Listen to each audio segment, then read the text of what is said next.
पूरी दुनिया को जब अंग्रेज हमारे देश को छोड़ के गए, अंग्रेजों ने जाते जाते कहा था कि ये तो हम थे जो 100-125 साल तक भारत के ऊपर हमने राज करके भारत को एक साथ रखा। अब देखना हमारे जाने के बाद इनसे अपना देश नहीं चलने वाला, इन लोगों से भारत एक साथ नहीं रहेगा। ऐसे अंग्रेजों को भी लग रहा था, पूरी दुनिया को लग रहा था। दोस्तों, आज 70 साल हो गए, भारत एक साथ भी है और खूब तेजी से तरक्की भी कर रहा है, और उसका केवल एक कारण है, हमारे देश का ये संविधान। ऐसे देश का संविधान लिखना जिसमें इतने सारे धर्म थे, इतनी सारी भाषाएं, इतनी संस्कृति, इतनी जाति, इतनी विविधता, ऐसे देश का संविधान लिखना कोई आसान काम नहीं था।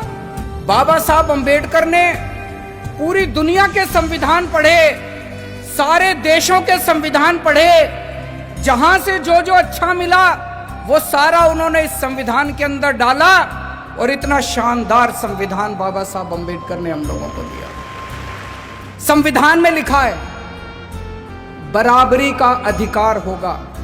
अभी तक यहां इतने सारे बच्चे बैठे हैं, अगर कोई बच्चा गरीब घर में पैदा होता था और कोई बच्चा अमीर घर में पैदा होता था, क्या उनको बराबर की शिक्षा मिलती थी? नहीं मिलती थी। तो क्या बराबरी का अधिकार था? नहीं था। मैं आपका मुख्यमंत्री हूं, हम सरकार चला रहे हैं। सरकार की नजरों में, मुख्यमंत्री की नजरों में, एक बच्चा अगर गरीब घर में पैदा होता है और एक बच्चा अमीर घर में पैदा होता है, मेरे लिए तो मेरे दोनों बच्चे बराबर हैं। मैं उन दोनों बच्चों के बीच में फर्क नहीं कर सकता। तो इसीलिए जब हमारी सरकार बनी, हमने अपने सामने सबसे पहला लक्ष्य रखा कि इस गरीब के बच्चे को भी अच्छी शिक्षा दिला के रहेंगे हम लोग। दिल्ली में जो भी बच्चा दिल्ली में पैदा होगा, चाहे वो गरीब का बच्चा हो, चाहे अमीर का बच्चा हो, सबको अच्छी शिक्षा मिलेगी, सबको एक जैसी शिक्षा मिलेगी। दोस्तों, आज 5 साल के अंदर हमने वो करके दिखाया।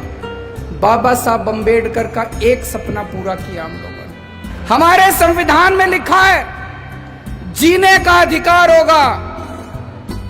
पहले गरीब आदमी के घर अगर कोई बीमार होता था, वो सरकारी अस्पताल में जाता था, सरकारी अस्पताल में इलाज का बुरा हाल था। आज दिल्ली के अंदर सरकारी अस्पतालों में वैसा ही अच्छा इलाज है जैसा प्राइवेट अस्पतालों के अंदर इलाज हो रहा है। लोगों को हमने जीने का अधिकार दिया है। दिल्ली के अंदर हमने योजना बनाई, अभी तक अगर किसी का एक्सीडेंट होता था, कोई उसको बचाने के लिए नहीं जाता था, वो बेचारा सड़क पे पड़ा रहता था। लोग सड़क पे गुजर जाया करते थे, लोगों को लगता था मैं क्यों पचड़े में पड़ूं, मैं अगर इसको अस्पताल में ले गया तो अस्पताल वाले मेरे से पैसे मांगेंगे।